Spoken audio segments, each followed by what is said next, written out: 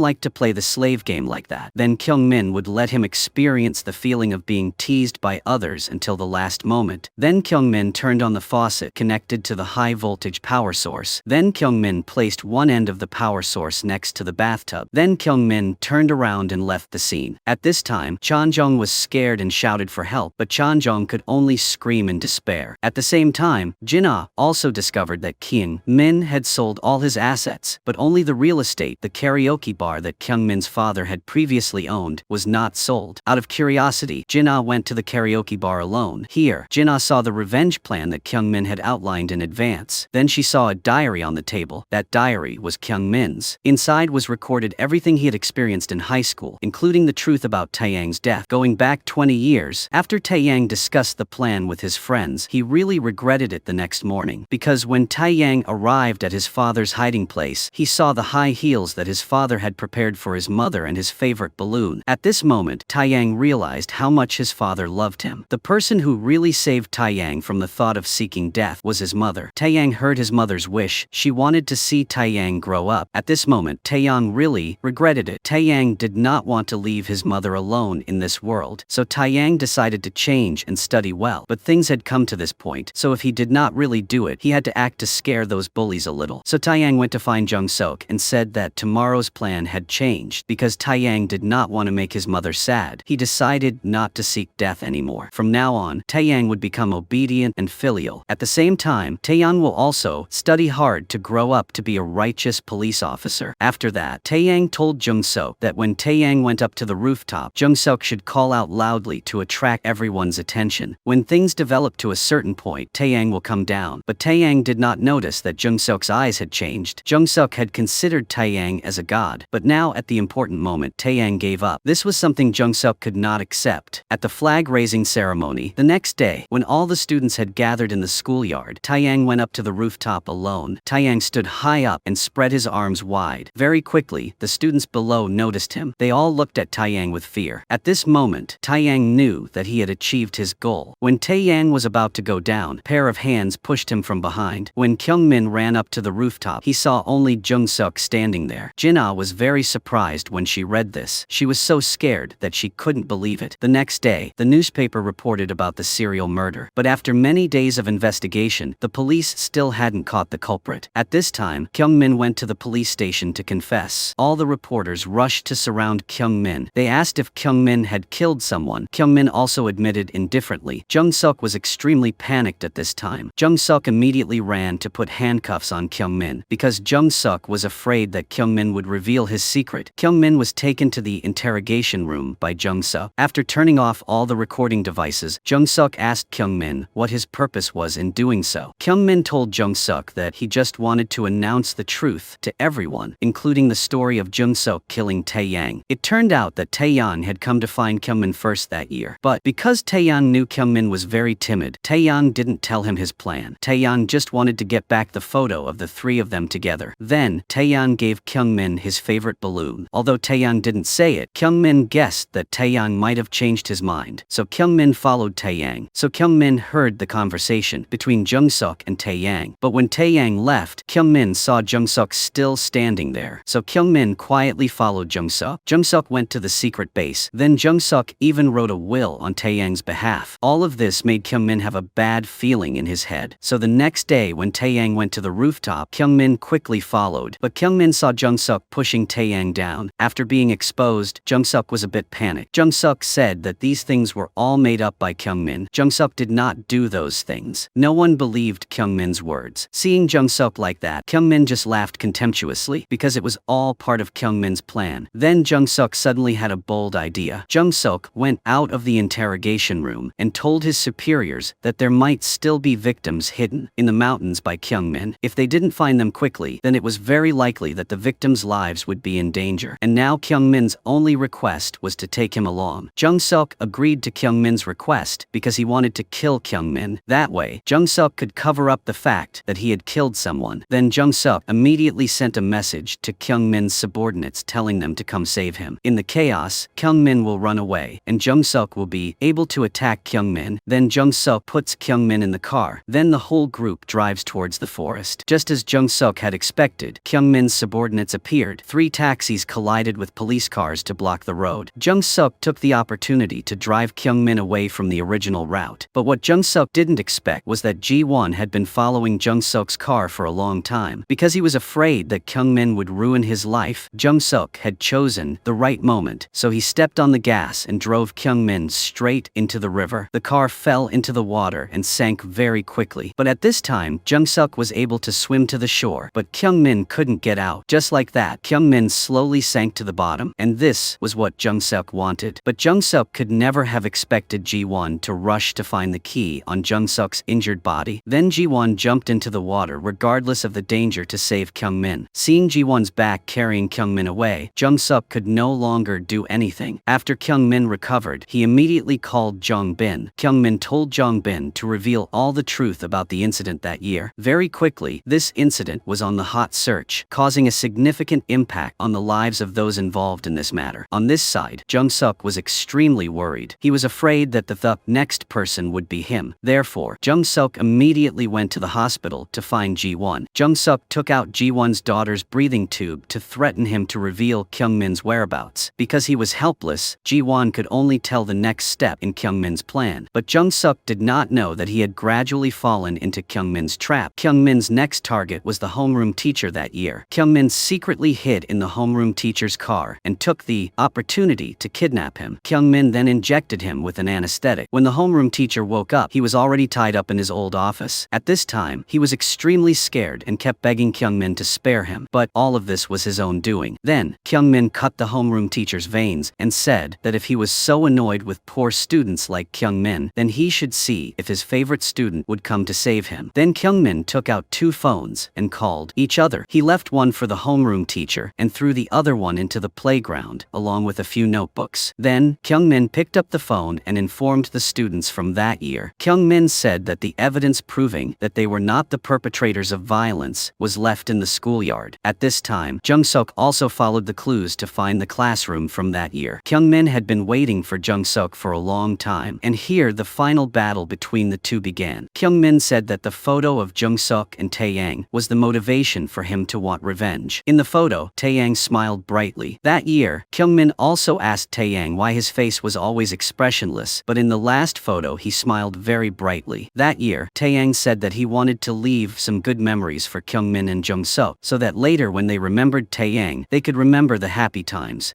Min and Jung Suk. It wouldn't be because Taeyang left this world in sadness. The kind Taeyang, even before he died, still planned for his good friends. However, selfish selfish Jung Suk eventually chose to kill Tayyang. Then Jung Suk chased Kyungmin to the rooftop. The two of them wrestled with each other. Finally, Jung Suk was injured and fell to the ground. At this time, downstairs also appeared a group of students like that year, but this time, they rushed here just to find evidence to prove their innocence, so no one paid attention to the homeroom teacher's cry for help coming from the phone next to them. 20 years ago, they were just people standing by watching the excitement, and it was still the same now. Kyungmin stood on the rooftop looking at these people. Jung Suk still refused to give up and prepared to kill Kyungmin. Then Jung Suk squeezed Kyungmin's neck and said that if Tayyang hadn't died that year, he would still live in hell and be bullied and toyed with forever. Kyungmin was about to suffocate. At this moment, the police siren sounded. Jung Suk slowly regained his sanity. In the end, Jung Suk still couldn't do anything and let Kyungmin go. But Kyungmin handcuffed him and Jung Suk together. Kyungmin said that the story wasn't over yet because he hadn't completed what Tayyang wanted to do at that time. Then Kyungmin and Jung Suk looked in the same direction. They saw Tayyang slowly standing on a high place. Then Kyungmin told Jung Suk that what Tayyang couldn't do, the two of them should do it for him. After saying that, Kyungmin jumped down from the high place. The crowd that heard the noise also looked up at the rooftop. Just like 20 years ago, they were a group of people watching the excitement. Jung Suk tried to hold on to the wall, and at this moment, Jinna also ran to the rooftop in time. Jung Suk turned down to look at Kyungmin, who was staring into his eyes. At this moment, Jung Suk didn't want to run away anymore. Jung Suk slowly let go of his hand. Just like that, the three friends ended their lives in the same place. Seeing all this, Jinna regretted not being able to save Kyungmin and Jung Suk. She sat down on the ground and cried in pain. The crowd on the rooftop saw this and was so scared that they ran away in all directions. Of course, Jiwon also had to be punished by law for what he had done. Unfortunately, the homeroom teacher did not die, but was saved. However, no one knows when he will be able to wake up. Jung Suk is said to have died while on duty, so he was given a very solemn funeral. Finally, Jinna went to Taeyang's house and handed over Kyungmin's diary to Taeyang's mother so she could know the truth about her son's death. School bullying is an indelible scar in the hearts of many people. Having a beautiful childhood is probably the simplest dream of Kyungmin, Jung Suk, and Taeyang. Maybe in another world they met again. There was no pain of being bullied, only happy laughter between close friends. The story ends here. Thank you for watching the whole video. See you again in the next videos.